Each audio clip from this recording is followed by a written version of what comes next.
ಹೇಳಿದನಯ್ಯ. ಆಗ ದಾಕ್ಷಾಯಣಿ ಹೋಗಲಿಲ್ಲ. ತನ್ನಿಂದ ತಾನೇ ಎದ್ದು ಓಡಿ ಬಂದು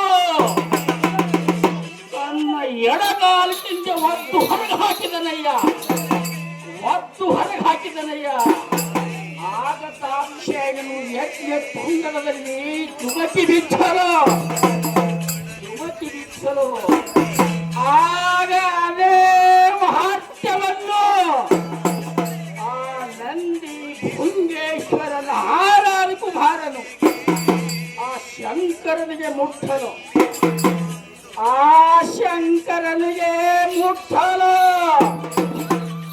ಶಂಕರನು ತನ್ನ ಅತಿ ಕೋಪದಿಂದ ಬಂದು ದಕ್ಷನಗೂಢ ಸಂವಾದ ಮಾಡಿದನಯ್ಯ.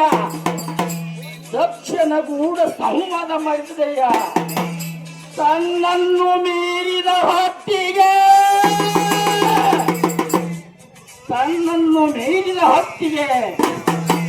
ಎಡೆಯನ್ನು ಕಿತ್ತಿ ನೆಲಕ್ಕೆ ಅಪ್ಪಳಿಸಿದನಯ್ಯ. ಆಗ ಉರಿ ನೇತ್ರವಲ್ಲೇ ತೆರೆದ ಭಯಂಕರ ಗಂಡುಗಲಿ ಶ್ರೀ ವೀರಭದ್ರ ಅವತಾರಿಸೆ ಬ್ರಹ್ಮಾಂಡವನ್ನು ಸೂರ್ಯಚಂದ್ರನು ದಿಕ್ಕ ತೊಟ್ಟು ಓಡಲು.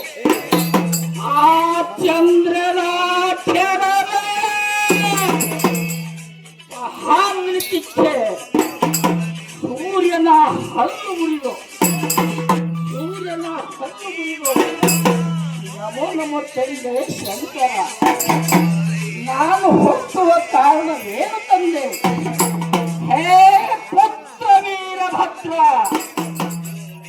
ನಿನ್ನ ತಾಯಿ ಅವಮಾನಗೊಳಿಸಿದಕ್ಕಾಗಿ ಆ ಮೋಹನ ದಕ್ಷನ ಸಂಹಾರಕ್ಕೆಂದು ಹೇಳಿದನಯ್ಯ. ಆಗಲಿ ತಂದೆ ಆಜ್ಞೆದಂತೆ ಕೈ ಎಂಬ ಕಟಾರಿ ಬಿಲ್ಲು ಮಾತು ಗಂಡು ದತ್ತರಿಯಿಂದ ಹಿಡಿದು ಶಂಕುತ್ರಿಂದ ಹಿಡಿದು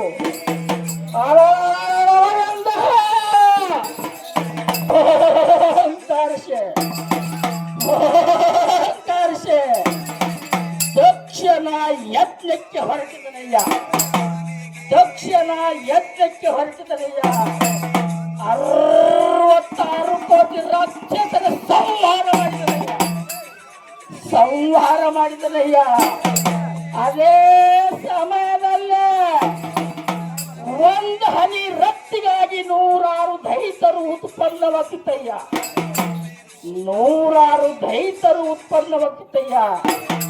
ಅದೇ ಸಮಯದಲ್ಲೇ ನಮೋ ನಮೋ ತಂದೆ ಶಂಕರ, ಇದರ ರೂಪ ಏನು ತಂದೆ?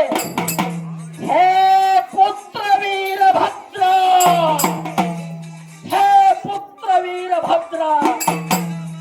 ನಿನ್ನ ಹಿಂಬಾಲದಲ್ಲಿ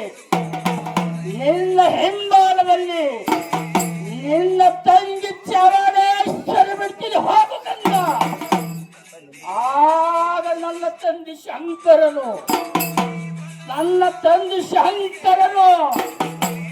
ಎಡೆಯನ್ನು ಕಿತ್ತಿ ನೆಲಕ್ಕೆ ಅಪ್ಪಳಿಸಿದನಯ್ಯ.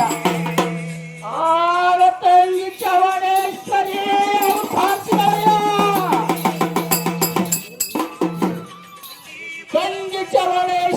ಅವತಾರಿಸಿದಳಯ್ಯ.